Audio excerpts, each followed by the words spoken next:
La 1:25, abrimos el espacio del portavoz de este martes, que es 14 de mayo. Tengo dos invitadas aquí en el estudio, a quien paso a saludar. María Elisa Cerón, hola, ¿qué tal? Muy buenas. Hola. Maite Navarro, hola, ¿qué tal? Muy buenas. Muy buenas, Alfonso. Encantados de teneros aquí. Sois profesoras de secundaria del Colegio Jesús María de San Agustín, del Departamento de Ciencias Sociales. Me decía Maite, ¡ay, qué nervios antes de empezar la entrevista! Bueno, pero si habéis tenido a Televisión Española en vuestro colegio, sí, eso sí, no... pero son experiencias nuevas y, oye, no dejan de ser algo totalmente novedoso y te pones un poquito nerviosa, la verdad. También nos pusimos nerviosos. También os pusisteis nerviosos. Bastante. Bueno, es normal. Televisión Española estuvo en vuestro colegio grabando un programa, pero hasta llegar ahí vamos a irnos al inicio del camino, porque para conseguir eso, lógicamente, hay mucho trabajo detrás y todo empieza por que trabajáis en el colegio por proyectos. Bueno, esto, dicho así, se puede entender de muchas formas. Lógicamente, el trabajo por proyectos en educación, en docencia, es algo muy concreto. ¿Quién nos lo explica de las dos? Bueno, comienzo yo, si quieres. Sí, como tú decías, el trabajo por proyectos es algo que en nuestro colegio vamos introduciendo cada vez más y está claro que es un trabajo muy interesante, pero que, como decías, sí, efectivamente lleva un trabajo previo que tiene que ser bastante sereno, bastante consensuado con los compañeros y demás, porque tienes que tener en cuenta muchas cositas a la hora de poner en marcha un proyecto para que no se quede cojo por ninguna de las paticas. Y bueno, tienes que plantearte sobre todo el objetivo o el producto final al que quieres llegar con los alumnos. Tienes que ir temporalizando muy bien las actividades, valorando también muy bien cuál va a ser tu método de evaluación de esas actividades y de esas tareas. No tenemos que caer en la evaluación típica del examen y demás, porque si no perdería la esencia de trabajar por proyectos. Entonces, bueno, en el departamento estuvimos haciendo un trabajo previo tanto el junio pasado como a comienzos de este curso para llevar a cabo un proyecto que nos parecía que iba a ser muy interesante y muy importante de desarrollar en toda secundaria. Por lo tanto, entiendo que trabajar por proyectos es una metodología innovadora, nueva, que estáis introduciendo en el colegio, pero que es bastante laboriosa para los docentes, para el Departamento de Ciencias Sociales en este caso. Detrás hay muchísimo trabajo para facilitarles ese aprendizaje a los alumnos, ¿no? Bueno, yo quería aportar, Alfonso, que es una metodología que no estamos comenzando, la tenemos arraigada ya algunos años, ¿vale? Sí que es cierto que cada vez vamos avanzando más y descubrimos mejores métodos para hacerla y que además despierta en los alumnos las posibilidades de cada uno, porque es una forma de trabajar con la diversidad, con toda la diversidad, porque ningún ser humano somos iguales y los alumnos, sean pequeños o sean mayores, tampoco. Está muy arraigada ya en todos los niveles de enseñanza del colegio. Sí, eso de ir a clase, que el profesor contara un rollo y luego examen, y a partir del 5 aprobabas o suspendías, eso ya va quedando atrás y se van introduciendo quedando atrás cada vez más. Nuevas técnicas. Pues me alegra. A ver, ¿y qué proyecto pusisteis en marcha? Bueno, el proyecto se ha titulado El valor de nuestro patrimonio.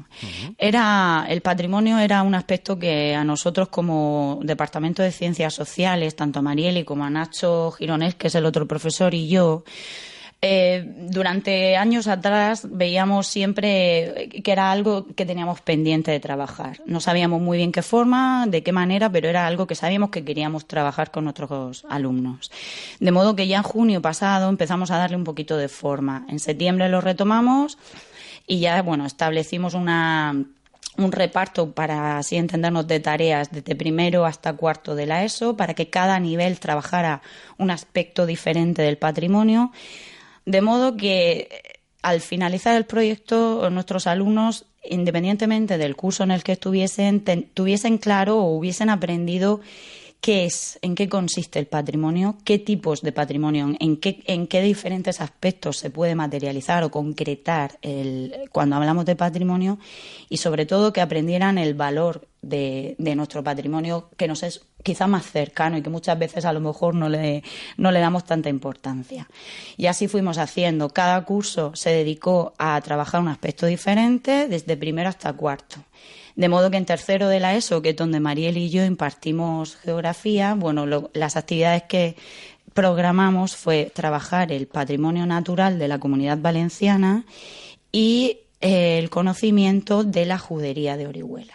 Y esa parte que quizás puede que no tenga ninguna relación, tenía totalmente relación con un tema del currículum, que es el estudio del espacio urbano y del plano urbano y de las ciudades, cómo las ciudades van cambiando su fisionomía a lo largo de la historia hasta nuestros días.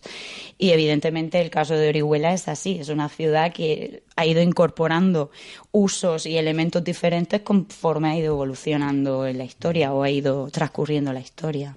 Qué interesante lo que estáis contando. 4 años, toda la secundaria para desarrollar este proyecto.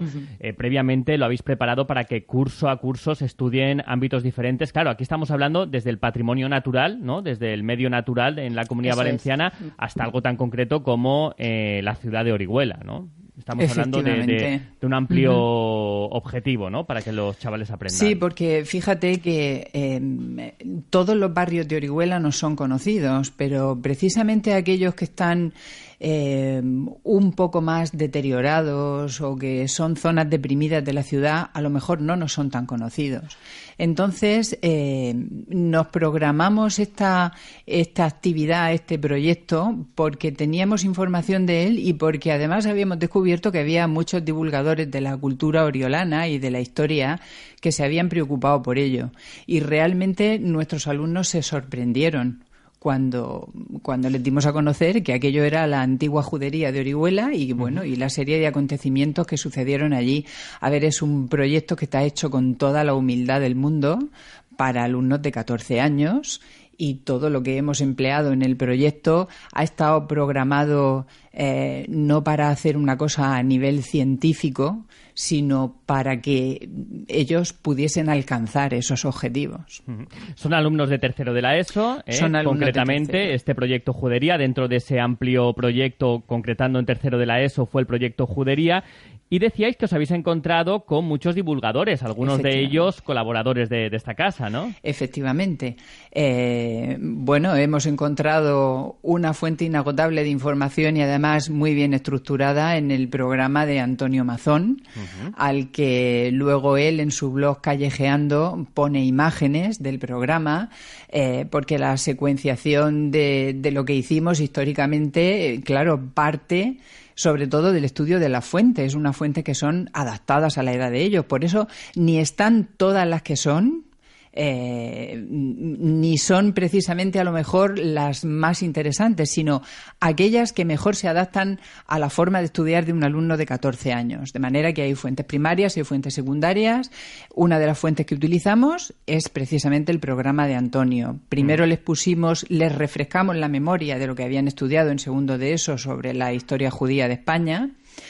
Y cuando ellos descubrieron todo aquello a través de uno de los programas de Salom, entonces concretamos qué había pasado en Orihuela y el hilo conductor fue el programa de Antonio.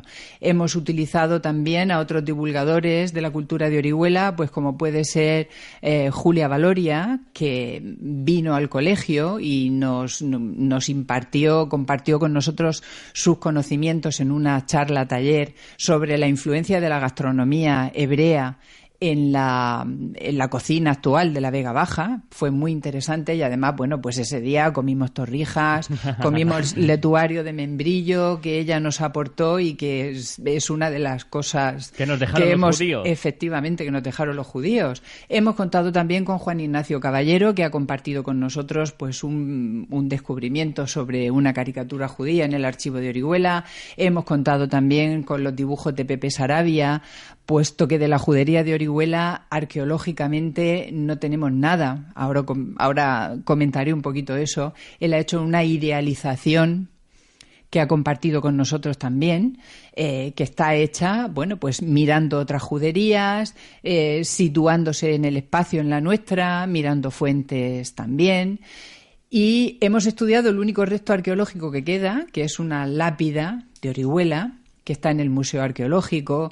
Hemos estudiado un artículo de la revista Sefarad, la polémica lápida de Orihuela. Intuimos que ese artículo pues está un poco propiciado y estructurado y dado a conocer pues por Emilio Diz, el arqueólogo municipal, y desde la Concejalía de Patrimonio quizás también, compartiendo con el público que lo ha leído pues las hipótesis de Juan Bautista Vilar en su Historia de Orihuela, ¿verdad?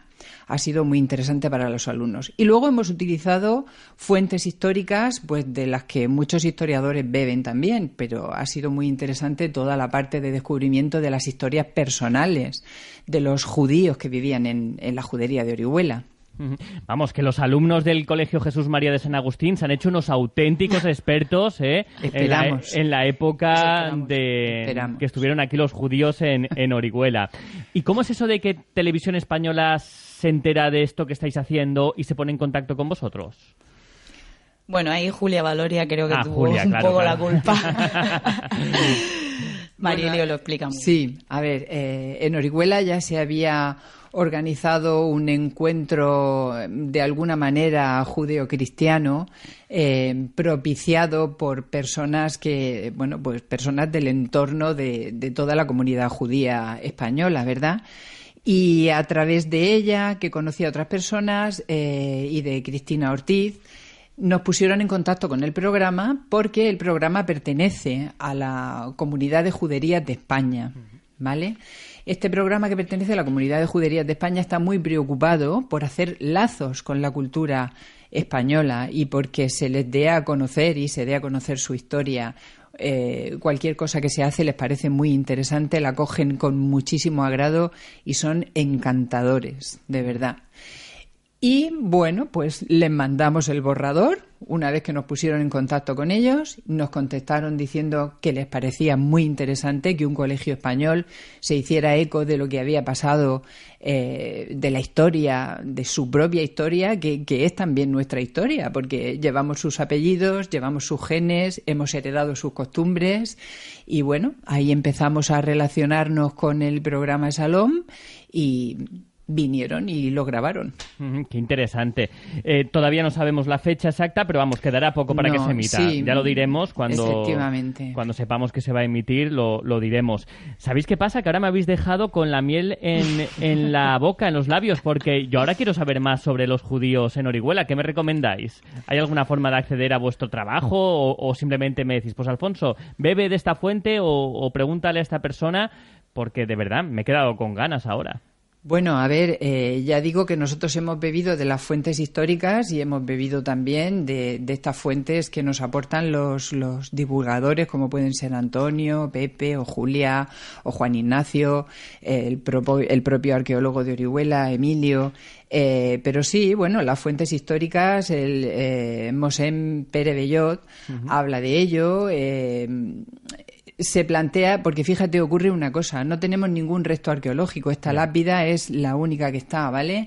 Y solamente tenemos conocimiento, la primera vez que se nombra un judío en Orihuela, se nombra a un tal Jacob Abendino, que en el siglo XIII se encierra en el castillo con los cristianos y les ayuda a sofocar la revuelta mudéjar que se ha producido. Entonces es muy mejorado luego en las reparticiones. Quizá esa sea la primera vez que conocemos la historia de ese pueblo judío. Y luego hay historias muy bonitas que cuenta también Torres Fontes, ¿vale?, porque él analiza tanto la historia de los judíos de Orihuela como la de Murcia, porque hay mucha relación entre ellos. Cuando se produce a finales del siglo XIV, se produce toda la matanza de la aljama de Valencia, los judíos oriolanos se ponen sobre aviso y entonces hay historias muy curiosas y muy bonitas de gente con nombres y apellidos que nuestros alumnos han estudiado. Son las historias de aquellas personas que vivieron allí. Y luego hay una actividad a la que nosotras le tenemos mucho cariño, sí, Porque los llevamos a la judería. Y yo te iba a decir, ahora que decía Mariel y lo de esas historias que nuestros alumnos han trabajado, pues quizá viendo el programa, que todavía no sabemos qué fecha va a tener de emisión, será interesante ver esas historias contadas por nuestros alumnos en primera persona, cómo ellos lo han vivido, lo han trabajado, lo han hecho propio, lo han hecho suyo. Y bueno, en el programa lo contaban, ¿no? En primera persona. Yo tengo muchas ganas de verlo por eso, porque a ellos se les veía con mucha ilusión, porque era algo que habían trabajado, que habían aprendido y que, bueno, en definitiva les estaban grabando y dándoles a ellos esa importancia, ¿verdad? Y ellos, pues... Y la ilusión, ¿no? Claro, tenían muchísima ilusión de sentirse protagonistas de su propio aprendizaje. Y ponerse delante de una cámara, que siempre hace ilusión. Claro que sí. No me lo voy a perder, porque seguro que aprendo muchísimo. Y qué idea más buena personalizar en historias reales de personas lo que es la historia. Siempre hemos estudiado la historia de forma muy general, los judíos, un colectivo, ¿verdad?, grandísimo. Y aquí no, aquí aterrizamos en personas concretas, unas historias, unas vivencias, y eso de alguna manera hace que nos podamos identificar más con estas personas. Hasta que los expulsamos, ¿verdad? Hasta que llegaron unos reyes y dijeron, ya nos queremos aquí, y se tuvieron que ir. Qué pena. Bueno, hay una parte emocional que nos ha gustado cuidar mucho. De hecho, los deberes del día que hicimos la visita a la judería, que era otra de las actividades del proyecto, fueron redactar de alguna manera qué habían sentido, qué carga emocional traían después de haber hecho el proyecto y después de visitar el barrio. Y también hacer propuestas para ese barrio, porque es una de las zonas deprimidas de nuestra ciudad. Y bueno, que os cuente, Maite, que algunas son muy sugerentes. Hay que recordar que es el barrio, estamos hablando aquí en Orihuela. ¿De qué barrio en concreto? A ver, estábamos hablando de toda la parte, conforme vamos a subir hacia la subida del seminario, hacia todo el recorrido hasta la travesía de Triana, ¿vale? No sé si... Sí, toda la parte de la travesía de Triana, todo lo que hay detrás, toda esa zona fue la antigua judería, era también morería en algunas zonas, pero esa era la judería, allá que además estaban. Tenía puertas, tenía para puertas, entrar estaba cerrada. O sea, solo se podía entrar los judíos o ellos controlaban los accesos. Efectivamente, hay una historia muy graciosa sobre una carnicería que, bueno, pues a los alumnos se la dio a conocer Julia Valoria en su charla y, en fin, veréis el programa que con imágenes pues también gana bastante lo que estamos contando. Claro, sí.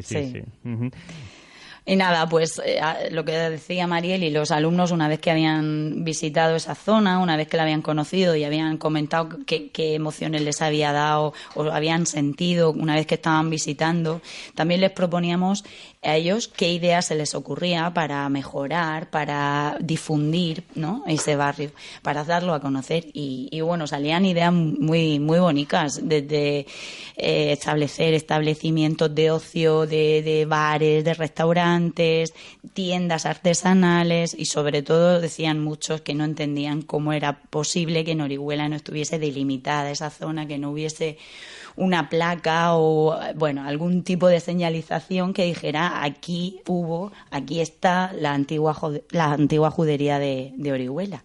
Y la verdad es que fue muy interesante la actividad, porque ellos mismos tuvieron ahí una gran creatividad a la hora de pensar en nuevos usos para esa zona de la ciudad. Sí, me está viniendo a la cabeza al hilo de lo que dice Maite, que otra de las actividades del proyecto era la visualización de una reconstrucción virtual de la de Lorca. Que, a ver, allí sí hay un yacimiento arqueológico, la judería de Lorca está dentro del castillo, tiene una función diferente a la de Orihuela, pero está muy estudiada. Y hay una reconstrucción virtual. Entonces, aunque de la nuestra no podamos ver nada real y palpable, sí que se hicieron una idea de cómo poco más o menos se vivía y cómo estaba distribuido un barrio judío en una ciudad. Y luego el final ha sido que hemos ido a Toledo de viaje. Ah, mira, qué bien. Sí, para ponerle ya la guinda al pastel, ¿no? Total. Expertos, como he dicho anteriormente, auténticos expertos en la judería aquí en Orihuela, los alumnos de tercero de la ESO del Colegio Jesús María de San Agustín. Marieli, Maite, profesoras de secundaria de este colegio, enhorabuena por el gran trabajo. Lo habéis hecho con mucha pasión, se os nota. Gracias. Y estoy seguro que esa pasión se la habéis transmitido a los alumnos y se van a llevar un patrón patrimonio que jamás olvidarán. Y, por supuesto, muy atentos a la emisión de ese programa de la 2, que creo que se emite en la 2 los domingos. Los domingos, a las 9:30. Por la mañana. Cuando sepamos qué día es, lo contaremos a los oyentes. Enhorabuena y muchísimas gracias. A ti.